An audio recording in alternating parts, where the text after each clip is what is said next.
గారు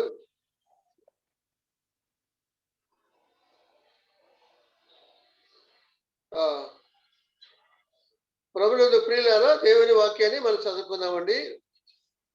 దైవజనులు మరి రాజ్పల్ గారు మరి ప్రయాణంలో ఉన్నారు.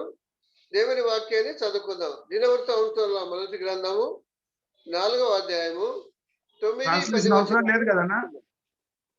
అయ్యా ట్రాన్స్లేషన్ అవసరం లేదు కదా? వ్యవస్థీకరణ అవసరమే, పెట్టండి చంద్రశేఖర్ గారు. ఫస్ట్ క్రానికల్ మాట్లాడండి. చంద్రశేఖర్ వినబడుతుంది కదా? వందనాలు శేఖర్, వినబడుతుందా? Okay okay. व्यवस्थीकरण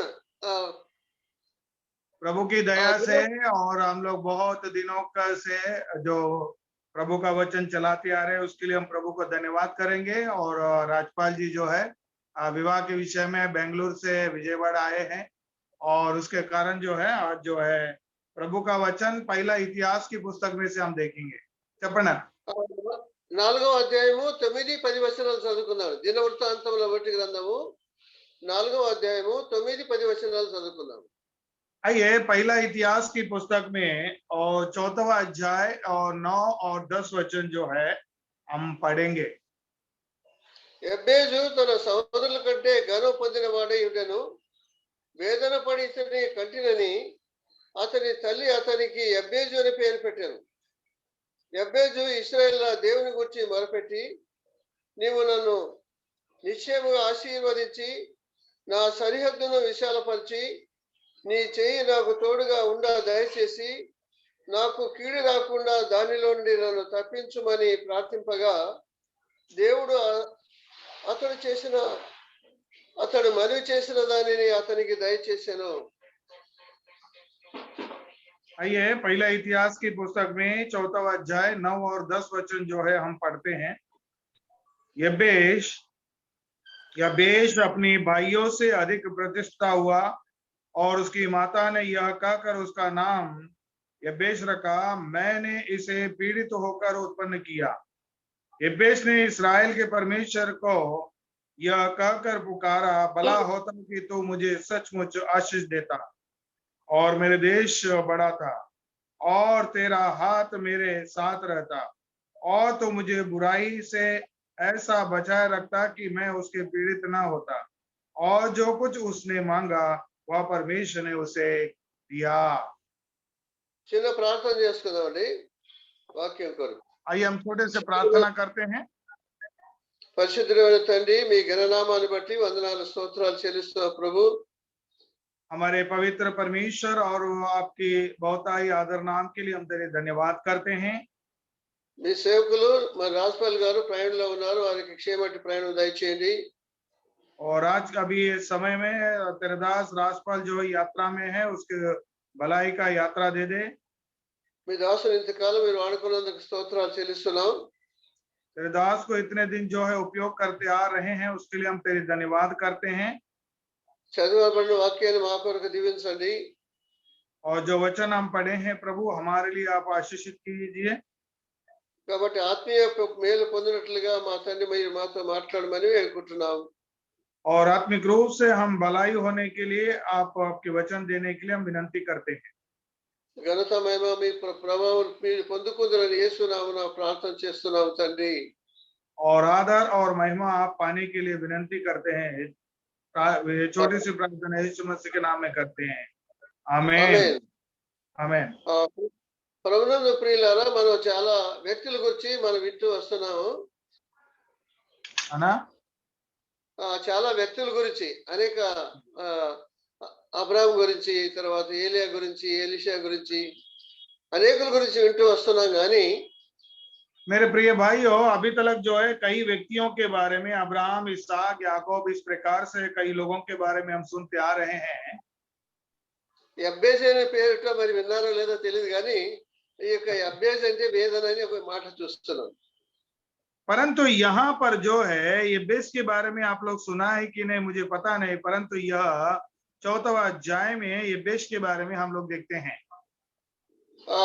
యాకోబు తన కుటుంబంతో ఎఫ్రాతా మార్గంలో వెళుతుండగా याकूब जो है अपनी यात्रा में परिवार के साथ जब वो जा रहे थे,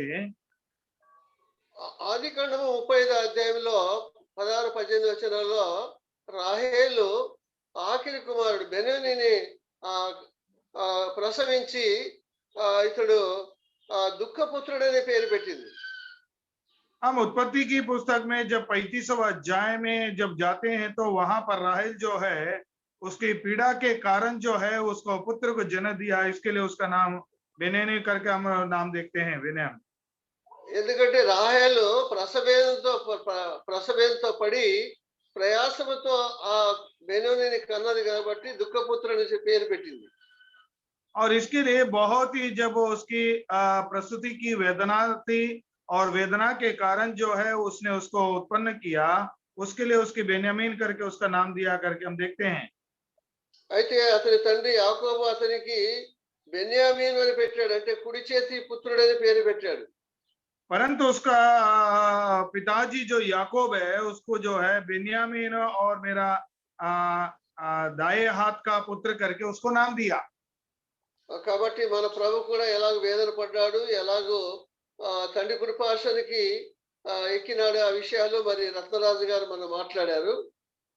और जिस प्रकार से हम परमपिता परमेश्वर का पुत्र प्रभु यीशु मसीह किस प्रकार से पिता के दाहिने हाथ पे बैठे, उसके बाद में जो है और अपने रत्नकार जी जो है उस संदेश में हमें दिया है। ఇప్పుడు ఇక్కడ ఎబ్రేజు దేవుని ఇశ్రాయేలు దేవుని గురించి మొరపెట్టాడని ఆ మాట వింటాం. और यहाँ पर जब एजबेज के बारे में जब हम पढ़ते हैं तो इस्राएल परमेश्वर यहोवा को उसने प्रार्थना की करके हम लोग पढ़ते हैं। నీవు నన్ను నిశ్చయముగా ఆశీర్వదించమని కోరుకున్నాడు. और तो निश्चय मुझे आशीषित दीजिए करके उन्होंने उस प्रार्थना किया। నా సరిహద్దును విశాలపరచమన్నాడు. और मेरी जो हदें जो है उसको विशाल कर दीजिए करके कहा। నీ చెయ్యి నాకు తోడుగా దయచేయమన్నాడు. और तेरा हाथ मेरे साथ रहना चाहिए करके बोला। కీడు రాకుండా దానిలో నన్ను తప్పించమని ప్రార్థన చేశాడు. और मुझे बुराई से ऐसा बचाए रखना करके भी विनती किया। ప్రియులారా, దేవుని గురించి మొరపెట్టాడంటే ప్రార్థన విశ్వాసికి ఊపిరి వంటిది. और परमेश्वर को उन्होंने प्रार्थना किया, इसका अर्थ है कि एक विश्वासी को प्रार्थना जो है एक श्वास के समान है। నిర్గమకాండము 16వ అధ్యాయము 4వ వచనములోను 31వ వచనములో మోషే ప్రార్థన చేస్తే ఆకాశం నుండి మన్నా కురిసింది. निर्गमन की पुस्तक में जब हम लोग देखते हैं तो मूसा ने जब परमेश्वर यहोवा से प्रार्थना किया तो आकाश से उसको मन्ना दिया करके देखते हैं। రాజుల మొదటి గ్రంథం 17వ అధ్యాయం 1వ వచనములో ఏలియా ప్రార్థిస్తే వర్షము ఆగిపోయింది. और जिस प्रकार से पहले राजा की पुस्तक में 17वां अध्याय पहला वचन में देखते हैं तो एलिया ने जब प्रार्थना किया तो बारिश रुक गया। కాబట్టి ఏలియా మరలా ప్రార్థన చేసినప్పుడు భూమి మీద వర్షం కురిసిందని యాకోబు పత్రిక 5వ అధ్యాయము 17-18 వచనంలో చూస్తాం. और जब फिर से एलिया ने जब प्रार्थना किया तो फिर बारिश हुई करके याकूब की पुस्तक में 5वां अध्याय में और 17, 18, 19 वचन में उस बात को हम लोग देखते हैं। యెహోషువ గ్రంథము 10వ అధ్యాయము 12, 13, 14 వచనంలో యెహోషువ ప్రార్థన చేశాడు. और उसी प्रकार यहोशुआ की पुस्तक में 10वां अध्याय 13, 14 वचन में जब हम देखते हैं तो वहां पर यहोशुआ ने भी प्रार्थना की। యెహోషువ ప్రార్థన చేసినప్పుడు సూర్య చంద్రులు ఆగిపోయారు. और जब यहोशुआ ने प्रार्थना किया तो सूर्य चंद्रमा जो है वो रुक गया करके हम लोग देखते हैं। కాబట్టి ప్రపంచ చరిత్రలో ఒక దినము లెక్క వేసినప్పుడు ఒక దినం తక్కువ అవుతుంది, ఎందుకంటే సూర్య చంద్రులు ఆగిపోయారు. क्योंकि हम संसार में जब हम देखते हैं तो एक दिन का यहोशुआ जब प्रार्थना किया तो उसका एक दिन कम हो गया करके हम लोग सूर्य और चंद्रमा रुक गया करके भी हम लोग देखते हैं। సృష్టిని సృష్టికర్తను ఆపగలిగిన సామర్థ్యం ప్రార్థనకున్నది. हाँ, सृष्टिकर्ता परमेश्वर को जो रुकाने की जो ताकत है उस प्रार्थना में है करके हम लोग देखते हैं। ఈ ప్రార్థన ఎప్పుడు ప్రారంభమైంది? यह प्रार्थना कभी आरंभ हुआ है? ఆది కాండము 4వ అధ్యాయం 26వ వచనములో उत्पत्ति की पुस्तक में 4वां अध्याय 26वां वचन में ఏనేసు పుట్టినప్పుడు యెహోవా నామమున ప్రార్థన చేయట ఆరంభమైంది. और जब यनोश जब उत्पन्न हुआ तभी जो है प्रार्थना करना आरंभ हुआ करके वहां पर हम लोग देखते हैं। యెబ్బేజు పాత నిబంధనలో ప్రవచించబడిన గొప్ప ప్రార్థనా పరుడు. और हम लोग एदबेज के बारे में जब हम देखते हैं तो जूना नियम में जो है एदबेज जो है एक बहुत प्रार्थना करने वाला योद्धा है। 4000 సంవత్సరాల పూర్వం జీవించిన గొప్ప వ్యక్తి. है ना? 4000 సంవత్సరాల క్రితము జీవించిన గొప్ప వ్యక్తి ఇతను. 4000 साल पहले जो है जिया हुआ एक बहुत महान व्यक्ति है। పాత నిబంధన చరిత్రలో ఇతడు దాచబడిన పుష్పం వంటి వాడు. और जूना नियम में जब देखते हैं तो एक छुपा हुआ फूल के समान है करके हम देखते हैं। ఇతడు జన్మించినప్పుడు ఇతని తల్లి దుఃఖించింది. आज जब इन्होंने जन्म लिया तभी अब उसकी माता जो है वो दुखित हुआ, కానీ ఇతడు పుట్టినప్పుడు దేవుడు సంతోషించాడు. परंतु जब एबेस ने जन्म लिया तो परमेश्वर ने खुशी हुई। తన జీవిత కాలం అంతా ఈ దేవుని సంతోషపరిచిన వ్యక్తి యెబ్బేజు. हाँ, एबेस जो है अपनी जीवन की काल में जो है परमेश्वर यहोवा को प्रसन्न किया हुआ व्यक्ति है। మత్తయి సువార్త 6వ అధ్యాయం 6వ వచనంలో ప్రభు ఒక మాట చెప్పాడు. और मत्ती के शुभ वर्तमान में 6वां अध्याय में 6वां वचन में उन्होंने बात कहा, నీవు ప్రార్థన చేయనప్పుడు గదిలోనికి వెళ్ళి తలుపు వేసుకొని ఒంటరిగా రహస్యమందు చూస్తున్న నీ తండ్రికి ప్రార్థన చేయమని అక్కడ రాయబడి ఉంది. परंतु जब तू प्रार्थना करे तो अपनी कोठरी में जा और दूसरी द्वार बंद करके अपने पिता से जो गुप्त में है प्रार्थना कर करके वहां पर प्रभु यीशु मसीह कहते हुए हम देखते हैं। గలితీని గురించి ప్రసవేదన పడుతూ అపోస్తలుడు పౌలు ప్రార్థన చేశాడు. और हम लोग देखते हैं तो प्रेरित पौल जो है प्रेरितों की पुस्तक में भी वह प्रार्थना किया करके हम लोग देखते हैं। గలితీ రాసిన పత్రిక 4:19లో క్రీస్తు స్వరూపం ఏర్పొందు వరకు నాకు ప్రసవేదన కలుగుతుంది అన్నాడు. और गलती पुस्तक में हम लोग जब हम देखते हैं तो तुम लोग जो है फिर से प्रभु में आत्मिक रूप से होने के लिए मुझे फिर से एक बार जो है प्रसव का प्रस्तुति का जो है वो वेदना हो रहा है करके वो कहते हैं। 4 విషయాలు దేవుని అడిగి ఆయన పొందుకున్నాడు. और 4 विषयों को जो है परमेश्वर से वो मांग कर उसने प्राप्त किया है। కాబట్టి ఇతను సోదరులందరికంటే గరుడని రాయబడింది. और इसके लिए सब लोग में वो बहुत आदरणीय करके हम लोग देखते हैं। మొదటి మాట అంటే నీవు నన్ను నిశ్చయముగా దీవించమన్నాడు. और पहली बात हम लोग देखते हैं तो वो मुझे सचमुच तो आशीष दे करके कहते हैं। ఆదికాండం 32వ అధ్యాయంలో మరి యాకోబు తన ఆరాను నుండి బెర్షెబా నుండి బయలుదేరి ఆరాను వైపు వెళుతుండగా जब उत्पत्ति की पुस्तक में 32वां अध्याय में जब बेशबा से निकलकर आरान में जब यात्रा किया याकूब ने, రాత్రి వేళ ఒక రాయిని తలగడ చేసుకొని అక్కడ పండుకున్నప్పుడు ఒక కల కన్నాడు. और जब रास्ते के बीच में जो है एक पत्थर को लेकर अपने सिर के तकिया बनाकर उन्होंने सोया। అక్కడ ఆయన ప్రార్థన सपना भी देखा। అందులో ఏమనంటే నేను నిశ్చయముగా ఆశీర్వదిస్తాను, నీ వెళ్ళు చోట్ల నీకు తోడుగా ఉంటానని ప్రభు చెప్పాడు. वहां पर परमेश्वर यहोवा जो है मैं तेरे साथ रहूंगा और तो जहां पर जाएगा मैं तुझे आशीष करूंगा करके उन्होंने वचन दिया। ఆదికాండము 1వ అధ్యాయం 28వ వచనంలో और उत्पत्ति की पुस्तक 1वां अध्याय 28वां वचन में ఆదామును గురించి మీరు ఫలించి అభివృద్ధి పొంది విస్తరించి భూమిని నిందించి దాన్ని లోపరుచుకొనివ్వండి అని చెప్పాడు.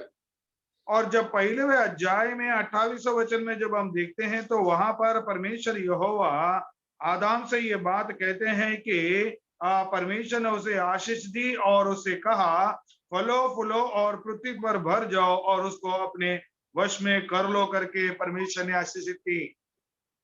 ఆదికాండము 12వ అధ్యాయము 1-3 వచనములో దేవుడు అబ్రాహామును పిలిచాడు. और वही उत्पत्ति की पुस्तक में 12वां अध्याय में जब हम देखते हैं तो परमेश्वर ने अब्राहम को बुलाया। అబ్రాహాముతో నిన్ను గొప్ప జనం చేసి నిన్ను దీవిస్తాను, నీ నామను గొప్ప చేస్తాను, నీవు అనేకులకు ఆశీర్వాదకరంగా ఉండు అన్నాడు.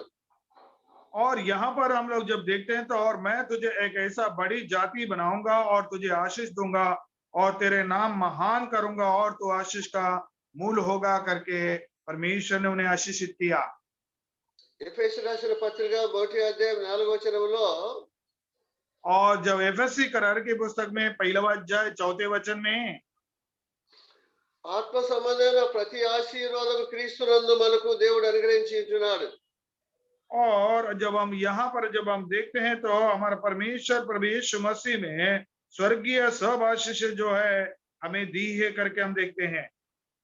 పేతురు తన పత్రికలో ఒక మాట హెచ్చరిక రాశాడు. और पितरस जो है अपनी एक वचन हमें बताया है, ఆశీర్వాదమునకు వారసులవుటకు మీరు పిలువబడుతుంది గనుక కీడుకు ప్రతి కీడుకు దూషణకు ప్రతి దూషణ చేయకండి అన్నాడు. तुम आशीष होने के लिए बुलाए गए हो, इसके लिए बुराई के बदले तुम बुराई ना करना करके वहां पर हमें एक बात बतलाते हुए पेत्रस कहते हैं, కీడుకు కీడు చేసేవారుగా ఉండకూడదు, దూషణకు ప్రతి దూషణ చేసేవారుగా ఉండకూడదు. और बुराई को बुराई करने का और जो दूषण करेगा उसका विरोध में और हम दूषण करना नहीं चाहिए करके वहां पर हमें बताते हैं। అందుకే దినవృత్తాంత గ్రంథం 17వ అధ్యాయము 27వ వచనాన్ని చదువుకుందామండి. आइए दूसरा इतिहास की पुस्तक में अन्ना अध्याय చెప్పండి 17వ అధ్యాయం 27. 17वां अध्याय में 27वां वचन देखिए। ఇప్పుడు నీ దాసుని సంతతి నిత్యము నీ సన్నిధి ఉన్నట్లుగా దానిని ఆశీర్వదింపని అనుగ్రహించి ఉన్నావు. యెహోవా నీవు ఆశీర్వదించినలా అది ఎన్నటికీ ఆశీర్వదింపబడి ఉండును. అన్న రెండవ దినవృత్తాంతములు కదా, ఫస్ట్ పहला इतिहास 17-27 देखे, पहला इतिहास की पुस्तक 17-27 17वां अध्याय पहला इतिहास की पुस्तक में 17वां अध्याय 27वां वचन में, और जब तो प्रसन्न होकर अपने दास के घराने पर ऐसी आशीष दी है कि वह तेरे सम्मुख सदा बना रहे, क्योंकि हे यहोवा तो आशीष दे चुका है, इसलिए वह सदा आशीष बना रहे। ఇక్కడ యెహోవా నీవు ఆశీర్వదించినలా ఎన్నటికీ ఆశీర్వదింపబడి ఉండునని దావీదు మహారాజు చెప్పాడు. दावीद यहाँ पर कहते हैं कि तू आशीष दे चुका है, इसलिए वह सदा आशीष बना रहे। రెండో మనవి ఆయన ఏం చేశాడంటే ఎబ్బేజు दूसरा वह विनंती एजबेज ने क्या किया है, నా సరిహద్దు విశాలపరిచి అన్నాడు. और मेरे देश को तो जो है विशाल कर देना करके वो कहते हैं, నీ చెయ్యి నాకు తోడుగా ఉంచి और तेरा हाथ मुझे सदा रहे, నాకు కీడు రాకుండా తప్పించమన్నాడు. और मुझे बुराई से मुझे बचा ले करके वह विनंती करते हैं। ఇది ఎబ్బే చేసిన ప్రార్థనలో రెండవ మనవి అన్నమాట, రెండవ మాట. और एबेज ने की हुई प्रार्थना में ये दूसरा भाग है करके हम लोग देखते हैं। అందుకే యెషయా గ్రంథం 54వ అధ్యాయం 2వ వచనంలో ఒక మాట రాయబడింది. యెషయా గ్రంథం 54 यशायाह नबी की पुस्तक में 54वां अध्याय में दूसरा वचन में ये बात लिखा है, నీ గుడారపు స్థలమును విశాలపరచుము, अपने तंबू का स्थान चौड़ा कर,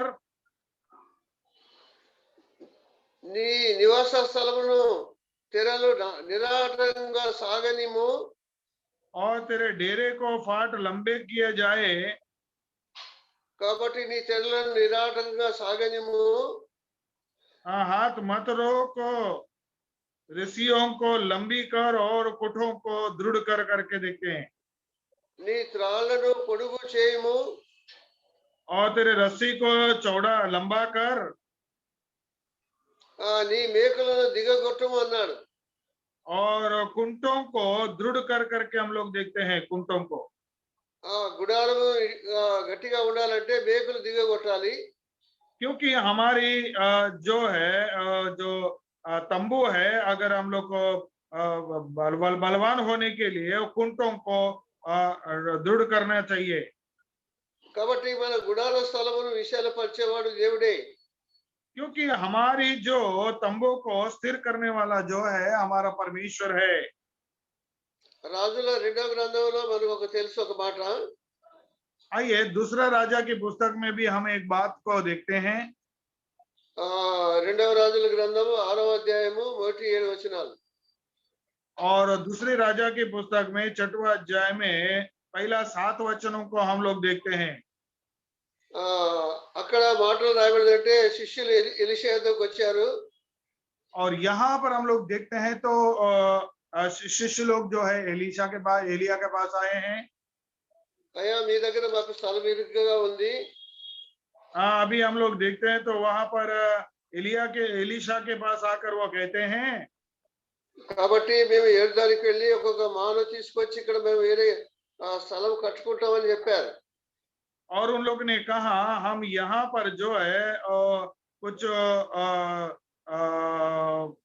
लकड़ियों को लेके आकर हम यहाँ पर एक तंबू बनाएंगे करके उन्होंने कहा।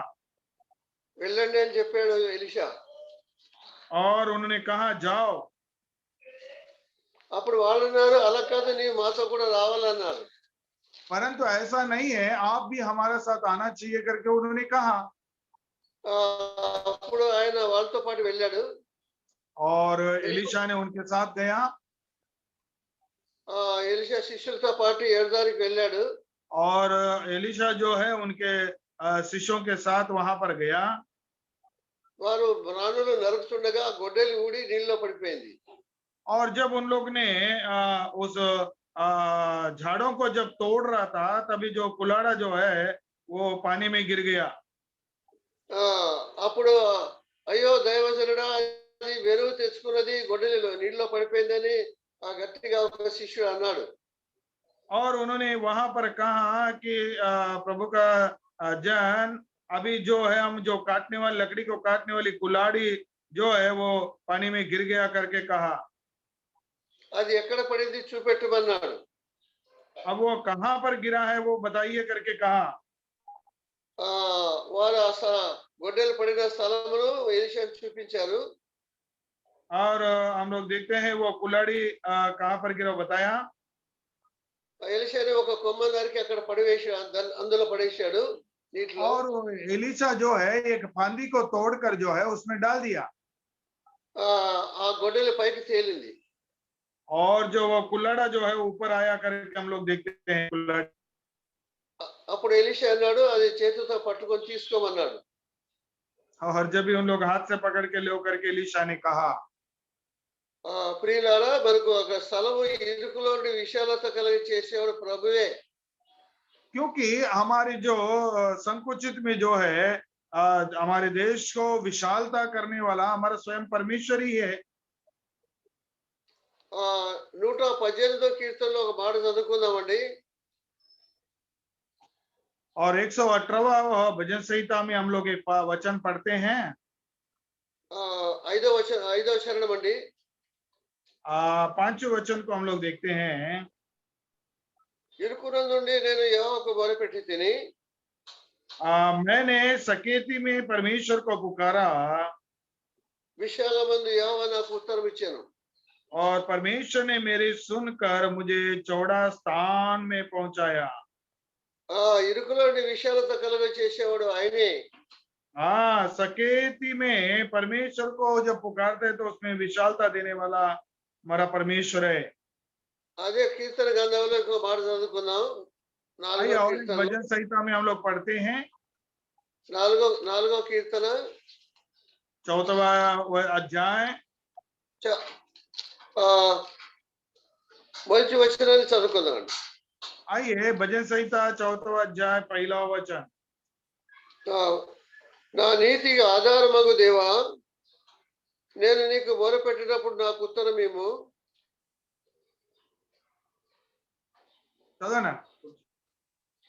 ఇరుకులో నాకు విశాలత కలుగజేసిన వాడు నీవే. నన్ను కరుణించి నా ప్రార్థనను అంగీకరించు. हे मेरे धर्मीय परमेश्वर, जब मैं पुकारो तब मुझसे उत्तर दे। जब मैं सकेत में पड़ा तब तूने मुझे सहारा दिया। मुझ पर अनुग्रह कर और मेरी प्रार्थना को सुन ले करके कहते हैं। కాబట్టి ఇరుకులో నుండి విషయాలతో కలగ చేసేవాడు దేవుడే. क्योंकि सकेत में से विशालता देने वाला हमारा स्वयं परमेश्वर है। ఇశ్రాయేలు ప్రజలు వారు నిద్రిస్తుండగా దేవుడు వారిని ఆశీర్వదించాడు. इस्राएल प्रजा जब चल रहा था उनको आदर किया उन्होंने। ఆ ఆ, ఫిలిప్పీ రాష్ట్ర పత్రిక 4వ అధ్యాయంలో మరి అపోస్తలుడైన పౌలు ఒక మాట అంటా ఉన్నాడు. फिलिपी पुस्तक में 4वां अध्याय में प्रेरित पौल एक शब्द कहा उन्होंने। 13వ వచనం అండి, 4:13. आइए 4वां अध्याय 13 वचन हम पढ़ते हैं।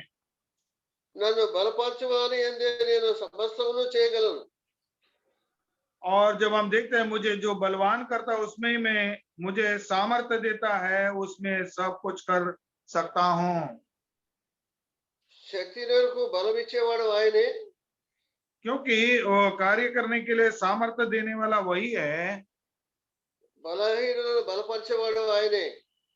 और उतने ही सब कुछ कर सकता है वो करके हम लोग देखते हैं।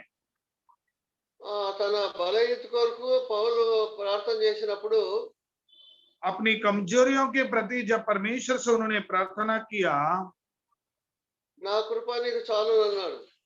और परमेश्वर ने कहा मेरा अनुग्रह तेरे लिए काफी है। అప్పుడు ఆయన అన్నాడు, నేను ఎప్పుడు బలహీనుడు అప్పుడు బలవంతుడు అన్నాడు. तभी यह बात कहता है कि जब मुझे सामर्थ्य देता है तो उसमें सब कुछ कर सकता हूं करके वह कहते हैं। ప్రియులారా, మరి ఎబ్బేజు ప్రార్థనలో 4 విషయాలు అడిగాడు. మొదటి మాట విన్నాము, రెండో మాట కూడా విన్నాం, మూడో మాటగా నీ और చెయ్యి తోడు एजेज जो है 4 बातों को उन्होंने 4 विषयों के बारे में परमेश्वर से प्रार्थना किया। उसमें पहले हम आशीष के बारे में देखा, दूसरे परमेश्वर बोला मुझे आशीष मुझे सामर्थ्य दे करके विशालता के लिए प्रार्थना किया, वो भी देखा। మూడో మాట నీ చెయ్యి తోడు నాకు ఉంచు అన్నాడు. और तीसरी बात और तेरा हाथ मेरे साथ रहता करके हम लोग देखते हैं। ఆదికాండం 28వ అధ్యాయంలో యాకోబుతో అన్నాడు, నేను నీకు తోడై ఉంటానని. और जब उत्पत्ति की पुस्तक में 28वें अध्याय में परमेश्वर ने कहा मैं तेरे संग रहूंगा। ఆదికాండము 39వ అధ్యాయంలో యోసేపుకు దేవుడు తోడుగా ఉన్నాడు. और वही उत्पत्ति की पुस्तक में 39वें अध्याय में యోసేపు को जो है परमेश्वर संग रहा। అతడు పోతీఫర్ ఇంట్లో ఉన్నప్పుడు ఆయన తోడుగా ఉన్నాడు కాబట్టి ఆయన చేసినంత కూడా వర్ధిల్లింది అని ఇక్కడ రాయబడింది. क्योंकि जब पोतीफर के घर में गुलामी में था तभी जो है जो యోసేపు के कारण उस घर को जो है आशीषित किया है करके हम लोग देखते हैं। నిర్గమకాండం 4వ అధ్యాయంలో మోషే అన్నాడు, నాకు మాటలు మాంద్యం కలిగిన వాడు. और निर्गमन की पुस्तक में 4वां अध्याय में जब हम देखते हैं तो मूसा जो है मैं जीभ वाला आदमी हूं करके उन्होंने कहा। మనకు తెలుసు, దేవుని పర్వతమైన ఓరేబు కొండ మీద మోషే తన మందను మాపుకున్నప్పుడు అగ్నిజ్వాల నుండి దేవుడు అతనితో మాట్లాడాడు. పొదక మడుతున్నది కానీ కాలిపోవట్లేదు. और जब हम लोग देखते हैं तो जो मूसा जो है जब वो भेड़ों को चरवा रहा था उस पर्वत पे जो है हम लोग देखते हैं तो वो झाड़ तो जल रहा था परंतु भस्म नहीं हो रहा था करके हम लोग देखते हैं। మోషే అన్నాడు, నేను నా ప్రజల బాధ విన్నాను, నేను ఐగుప్తు పంపుతాను, వాళ్ళు విడిపించాలన్నాడు.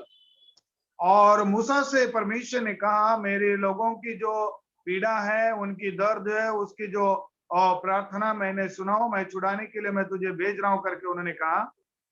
అప్పుడు మోషే అన్నాడు, నేను నోటి మాంద్యం కలవాడు, నేను చక్కగా మాట్లాడలేను అన్నాడు.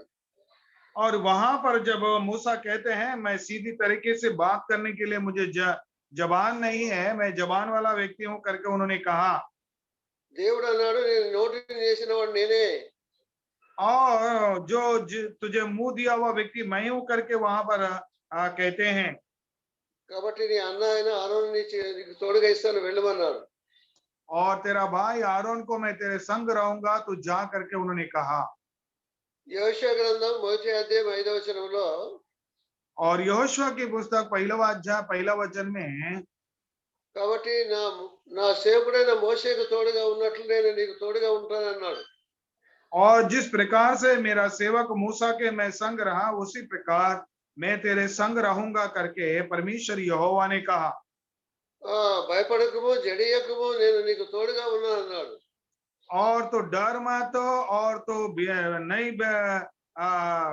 बितरना मैं तेरे संग हूं करके उन्होंने कहा। దానియేలు గ్రంథము 3వ అధ్యాయంలో షడ్రకు మేషకు అబేద్నెగో అయిన వారిని అగ్నిగుండంలో పడవేశారు.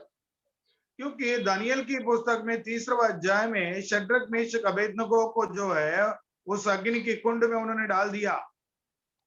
అప్పుడు దేవుడు నాలుగో వ్యక్తిగా వారితో కూడా ఉన్నాడు. और परमेश्वर जो है चौथे व्यक्ति के समान उनके साथ रहा करके हम देखते हैं। నాలుగవని రూపము దేవదూతల రూపమని అక్కడ రాబడి ఉంటుంది. और वहां पर जब हम देखते हैं तो चौथा वाले का रूप जो है वो देवदूत के रूप में है करके हम लोग देखते हैं। కాబట్టి అగ్ని వాసన కూడా అంటలేదు వారికి. हाँ, अग्नि का जो है बास भी उनको नहीं लगा। అప్పుడు ఈ నెబుకద్నెజరు అన్నాడు వీరి దేవుడే నిజమైన దేవుడు, వీరి దేవుడే పూజారుడైన దేవుడు అన్నాడు. और तभी नेबूकदनेस्सर राजा ने कहा कि इनका ही परमेश्वर जो है परमेश्वर है करके उन्होंने गवाही दी। దానియేలు గ్రంథం 6వ అధ్యాయంలో దానియేలును సింహపు గుహలో వేసినప్పుడు और दानियल का पुस्तक में 6वां अध्याय में भी दानियल को जो है वो सिंहों के गुफा में जब डाला तो वो దేవుడు సింహాలకు చెప్పాడు ఈయన నా సేవకుడు మీరు నోళ్ళు ముచ్చుకోమని. परमेश्वर ने उस सिंहों को भी बोला कि ये मेरा दास है उसको हाथ मत लगाओ करके मुंह मत लगाना करके बोला। కాబట్టి ఆ సింహాలు దానియేలు నోరు మూసుకొని ఉన్నాయి. हाँ, वो सिंह भी जो है अपने मुंह को बंद करके बैठा वहां पर। కాబట్టి తోడుగా ఉంటే దేవుడు తోడుగా ఉంటే మనకు విరోధి ఎవరు అని ఒక మాటను అపోస్తలుల పౌలు రోమా పత్రికలో రాశాడు. और वही बात जब हम देखते हैं रोमियों की पुस्तक में पौलुस लिखते हुए ये बात कहता है यदि परमेश्वर हमारे साथ है तो हमारे विरोधी कौन है।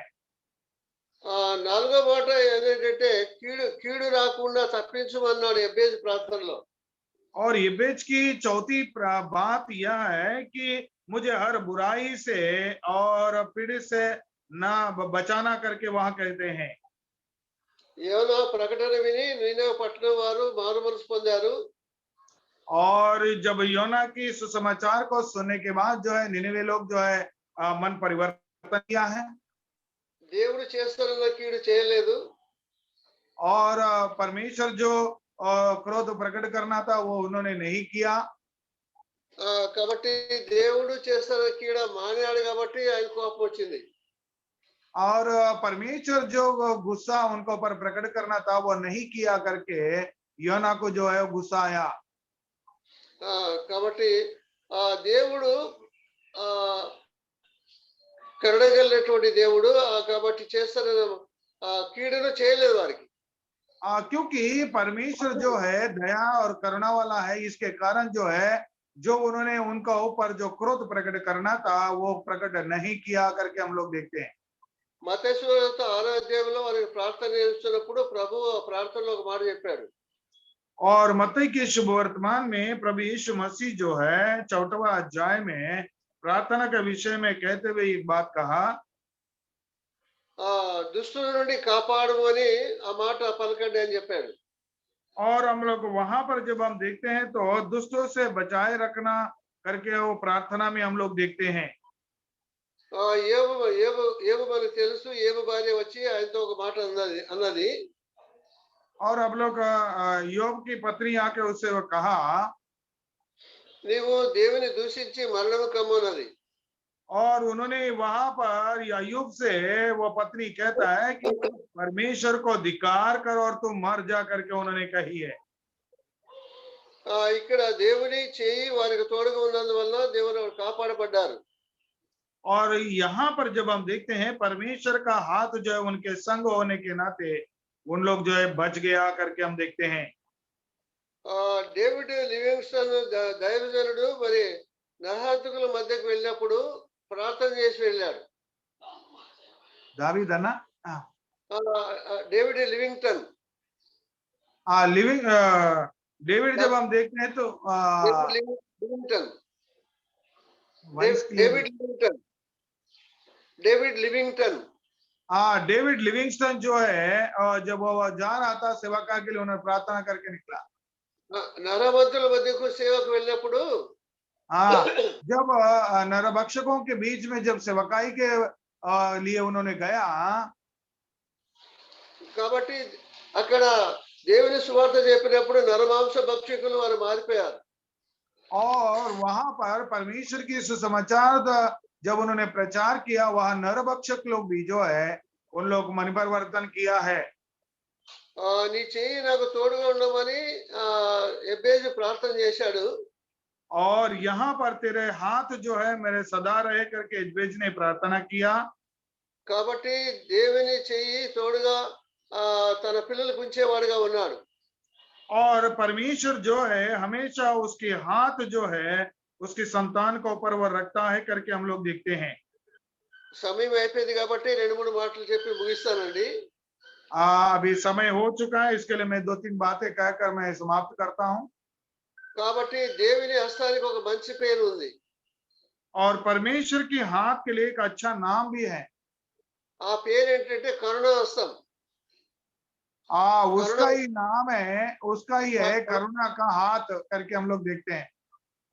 యెషయా గ్రంథంలో ఆయన అన్నాడు, దేవుని కరుణా హస్తం యెజ్రాకు తోడుగా ఉన్నందున అతడు ఏమడిగినా కూడా దేవుడు అనుగ్రహించాడు.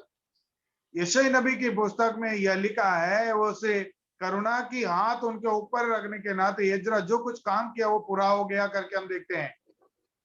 దేవుని కరుణా హస్తము యెజ్రా వారికి తోడుగా ఉన్నందున యెరూషలేము క్షేమంగా చేరుకున్నారు. और परमेश्वर का करुणा का हाथ उनके ऊपर होने के नाते सारे इस्राएल लोग जो है वाचा का देश में उन्होंने पहुंच गया करके हम लोग देखते हैं। యెజ్రా అన్నాడు, నా దేవుడైన యెహోవా హస్తము నాకు తోడుగా ఉన్నందున నేను బలపరచబడితిని అన్నాడు. और यज्रा जो है परमेश्वर का हाथ मुझ पर होने के नाते मैं बलवान हुआ करके वहां पर देखते हैं। యెజ్రా వలె దేవుని తోడు ఎబ్బేజు కోరుకున్నాడు. यज्रा के समान जो है एजबेज भी उन्होंने प्रार्थना की। దేవుని తోడు లేకుండా ఏ మానవుడు జీవించలేడు. और परमेश्वर का संगति न रहने के कारण कोई भी व्यक्ति जी नहीं सकता है। तो ఆఖరిగా ఒక మాట చదువుకొని ముగింపు చేసుకుందామండి. आइए आखिरी में एक वचन जो है पढ़कर मैं समाप्त करना चाहता हूँ। తెస్సలోనికి రాసిన పత్రిక आइए तेस्सलोनिकी पुस्तक में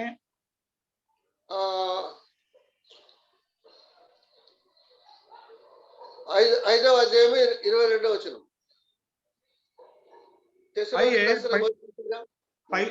पहला तेस्सलोनिका కదా ना? पहला तेस्सलोनिका 5వ అధ్యాయం 5:22. आइए पहला तेस्सलोनिकी पुस्तक में 5वां अध्याय 22वां वचन पढ़ते हैं। కీడుకు ప్రతికూడుకు దూరంగా ఉండండి అన్నాడు. देखिए सब बातों को परखो, जो कुछ अच्छा है उसे पकड़ रहो, सब प्रकार की बुराई से बचे रहो। ఎబ్బేజు ప్రార్థనలో 4 విషయాలు అడిగాడు, 4 విషయాలు దేవుడు అనుగ్రహించాడు. और एजबेज जो है अपनी प्रार्थना में 4 विषयों को पूछा और परमेश्वर जो है 4 विषयों को उन्होंने अनुग्रह किया। దేవుడు తన వాక్యమును దీవించునుగాక. और परमेश्वर जो है उसके वचन को हमें आशीषित कीजिए करे। आमीन। అందరికీ ముగించండి అన్న. నేనే చేయమంటారా? మీరు ప్రార్థన చేసి అప్పగించండి కదా. ఓకే, ప్రార్థన చేద్దామండి. ప్రార్థన करिए। आइए प्रार्थना करते हैं। परमेश्वर धन्यवाद देते हैं एबेस के जीवन से। एबेस के जीवन से 4 बात सीखने के लिए हमें मौका दिया, इसके लिए धन्यवाद करते पिताजी। आइए भी सभी के लिए मैं धन्यवाद करता हूँ। आपका दास राजपाल जी, उन्होंने बेंगलुरु से निकला, उनका साथ रहिए आपका उपस्थिति में चलकर आगे जहाँ पर जो उन्होंने जाना है उनका साथ में रहिए। आज का दिन उपस्थिति होकर वचन सुना, सभी के लिए मैं धन्यवाद करता हूँ। भाषांतर किया भाई शेखर चंद्रशेखर के लिए भी मैं प्रार्थना करता हूँ, उनको भी आशीष करो। और बीएस का राजू प्रार्थना किया, जिन्होंने बच्चे और गाना गाया उनके लिए भी आशीष करने के लिए प्रार्थना करता हूँ। भाई नवा जी उन्होंने प्रार्थना किया, उनको भी आशीष करने के लिए प्रार्थना करता हूँ। और शेखर जी और आई भी सभी के लिए मैं धन्यवाद करता हूँ। खास करके रत्नमा हमारा बहन और पाव का दर्द से हमें बहुत तकलीफ उठा रहा है, उसी के लिए स्वस्थ करने के लिए प्रार्थना करते हैं प्रभु। दैव शेखमा बहन उनका भी स्वस्थ करने के लिए मैं प्रार्थना करता हूँ।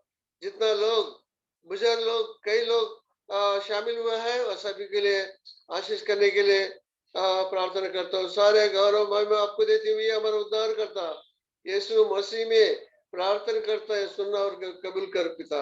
आमीन आमीन आमीन। धन्यवाद सबको सलाम।